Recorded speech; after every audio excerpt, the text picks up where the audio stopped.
I thought that was remarkable for a sitting RNC chairman to be able to speak honestly about the Southern strategy and the way that the party is, elements of the party have alienated black voters. How do you think that is playing out now? Like a few weeks ago, Newt Gingrich, with all this stuff about black people being satisfied with food stamps and the food stamp president, would you put that in that same category as the Southern strategy? And why do you? That's different to the extent that the Southern, as I say very frequently, the Southern strategy is dead. It died in 1992 when Bubba went back to Bill Clinton.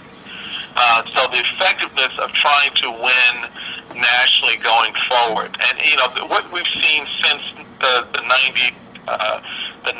2000 election is sort of the residuals of that.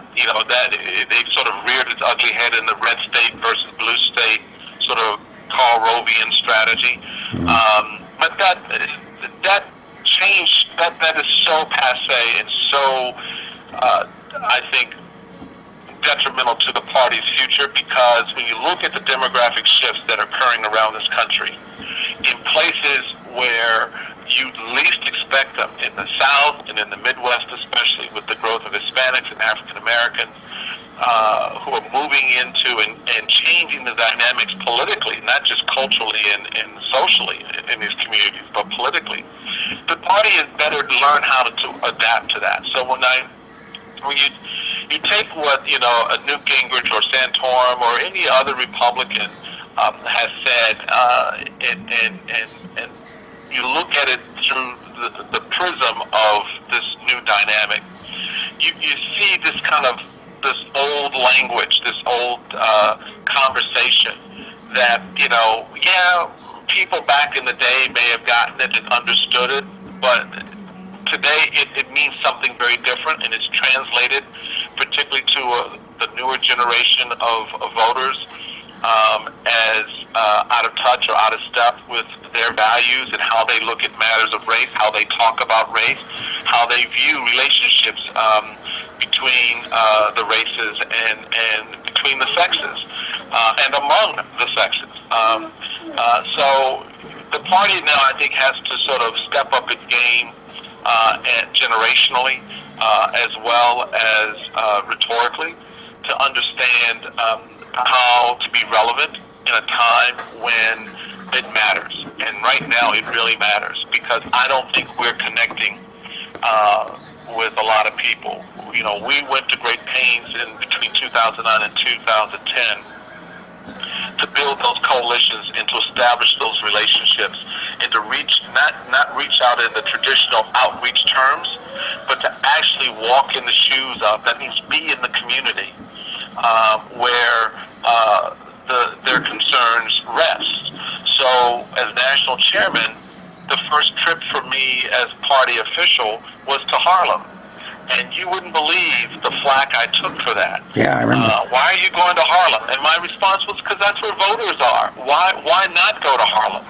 Why not go to Little Cuba? Why not go to areas where we are not recognized or have not been? And so that's part of getting out of your comfort zone, which I talk a lot about as national chairman. The party needs to get out of its comfort zone and recognize that it's not its mom and its daddy's Republican Party anymore. It's ours. So now what do we do with this thing? And how do we make it relevant? So when you hear this language that creeps in, and I get the whole idea of wealth, use of metaphors with regard to welfare and the like. The problem with that is in the minds of a lot of folks who don't understand what you're saying, whether they're Republicans or not. The impression is when you talk about matters of poverty, when you talk about matters of crime and poor education, why do you jump to black? Why is that the first place you go?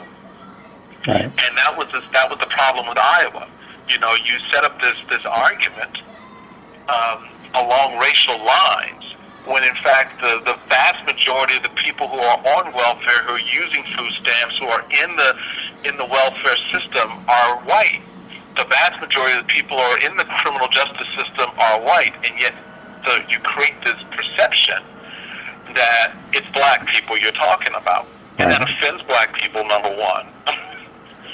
Well, and it unends your own argument about why you need to reform the system in the first place. Not because of the disproportionate impact on black people, but the disproportionate impact on people. Well, that's not. I think you're absolutely right about all that, and that I guess what I'm saying is, I have a lot of conservative friends, and so I sympathize with this image of the Republican Party as racist. But I look back and I say, there aren't that many people like Newt Gingrich out there banging this drum. But I think, don't you think the problem isn't that you have these rare instances where you have Newt Gingrich talking about this food stamp garbage or whatever it is. People, as black voters or decent white voters who don't like to hear this crap, don't you think they're standing there waiting for somebody who's an active duty Republican to say, you know what, knock it off? Like when you were chairman, you talked about it, but now you don't hear any Republicans who have skin in the game calling out Newt Gingrich and saying, hey, you know what, we know what you're doing, you need to stop it. Don't you think don't you think that silence is more alienating even than people like Gingrich? It is alienating to a degree that you can't even begin to imagine. I think you frame it exactly right. It is very alienating, and it's not a question of dogging Newt or busting Santorum's chops, or even coming down on someone like Rick Perry or Ron Paul. It's about reminding them that that's not how we talk about Americans. That's not how we talk about our party in relationship to those Americans. That's not what we're about as Republicans. That's language that's foreign to us. That's not the way we express our values, nor is that the way we express our history with respect to this community or that community. So I think you're absolutely right. But there is, what happens is there's a sort of a groupthink that takes over, which was part of my problem because I was never really a part of the group. That, okay, we're just not going to talk about this, and everybody's kind of looking around to see who's going to go first. And leaders go first. Right. They go first. They're the first ones to call it out. And to speak on these things. Barack Obama has an enormous reservoir of goodwill for him, especially in the black community. So while on one level we get the idea of the number of individuals, black, white, or otherwise, who are now on welfare, who weren't on welfare at the start of his administration, we get the argument for a, quote, welfare president.